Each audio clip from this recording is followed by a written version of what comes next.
এটা 1.8 নাম্বারটা। তো এখানে দেওয়া আছে ইউ এর মানটা হবে জোড় পূর্ণ সংখ্যা, এর এমন একটা এক্স এর মান হবে যেন 3 গুণ দিয়ে 25 থেকে বড় হয়, বি এর মানটা এমন হবে 5 গুণ দিয়ে যেন 12 থেকে ছোট হয়। আর এটার মান বের করতে হবে, এটার মান বের করতে হবে। তো ইউ এর মানটা আমরা জানি যে জোড় পূর্ণ সংখ্যা মানে হচ্ছে আমাদের জোড় পূর্ণ সংখ্যা মানেই হচ্ছে যে জোড় সংখ্যা তো প্লাসও হতে পারে, মাইনাসও হতে পারে, জিরো হতে পারে, এবং পূর্ণ সংখ্যা এটা দুটোই হবে। এবং এর মানটা হচ্ছে এখানে এমন এক্স এর মান বসাইতে হবে যেন 25 থেকে ছোট হয়। তো আমরা কি 25 থেকে বড় হয়, তো 25 থেকে বড় অবশ্যই এই মানগুলো হবে না, অবশ্যই এই মানগুলো হবে।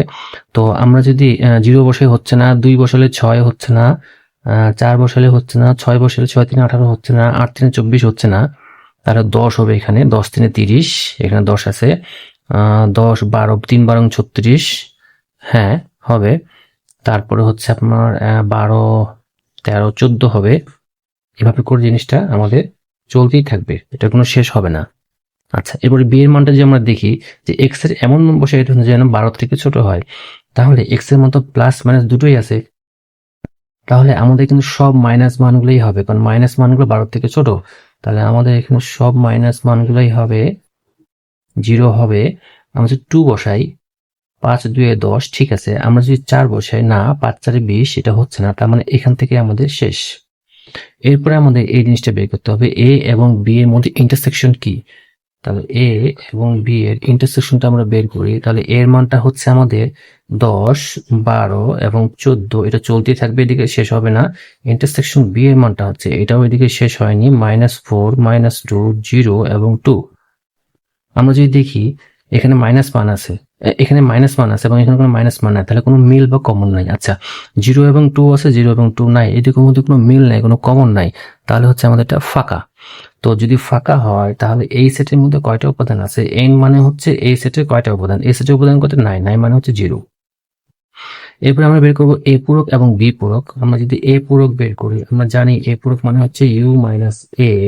তো ইউ মানেই হচ্ছে অনেকগুলো সংখ্যা, -4 -2 0 2 4 6 8, এবং এটা চলতেই থাকবে, এবং মাইনাস এ, তো এর মানটা আমরা জানি চলতেই থাকবে 10 12 14, এভাবে করে মানটা চলতেই থাকবে। তো এই দুইটার মধ্যে কি কি মিল এবং কমন আছে যদি আমরা খুঁজে বের করার চেষ্টা করি। মিল তো না, এখান থেকে এটা বাদ দিতে হবে। দেখি আমরা এই মাইনাস অংশটা, আর এখানে আমাদের কিন্তু বাদ যাচ্ছে এই যে 8 এর পরে কিন্তু 10, তার মানে এই অংশটা আমাদের এই 10 12 14 এই অংশটা, এবং 10 12 14 এই অংশটা আমার বাদ যাচ্ছে। তাহলে আমাদের এক্সাক্ট মানটা থাকতেছে -4 -2 0 2 4 6 8, এদিকে কিন্তু শেষ, এই মানটা আমাদের বাকি থাকতেছে। এরপরে যদি আমরা বের করি বি পূরকের মানটা, তো বি পূরক দেখি, বি পূরক মানে হচ্ছে ইউ মাইনাস এ বার, তো ইউতে আবার হচ্ছে -4 -2 0 2 4 6 8 ইত্যাদি ইত্যাদি মাইনাস, এটা হবে আমাদের বি। আমরা যদি বি এর মানটা বের করি, আচ্ছা বি হচ্ছে আমাদের এদিকে ডাইজেস্ট আছে -4 -2 0 এবং 2। তাহলে কি কি জিনিস বাদ যাবে এটা আমরা দেখি। এই মাইনাসের সকল অংশটা আমাদের 0 2, ঠিক এই পর্যন্ত মানটা কিন্তু মিলে যাচ্ছে, তার মানে এই মানটা বাদ। তাহলে আমাদের বাকি থাকতেছে 4 6 এবং 8। আচ্ছা, এবার আমাদের কি করতে হবে, এই দুইটার মধ্যে কমন নিয়ে আসতে হবে। তাহলে এ পূরক ইন্টারসেকশন বি পূরক, তাহলে এ পূরকের মানটা আমরা পাই গেছি -4 -2 0 2 4 6 8 ইন্টারসেকশন বি এর মানটা আমরা এই মাত্র পাইলাম 4 6 এবং 8। তাহলে কি কি কমন, এই পর্যন্ত অংশটা কিন্তু আমাদের কোনো কমন বা মিল নাই, আমাদের কিন্তু এই তিনটা জিনিসে কিন্তু মিল আছে। তো মিল আছে মানে হচ্ছে 4 6 এবং 8।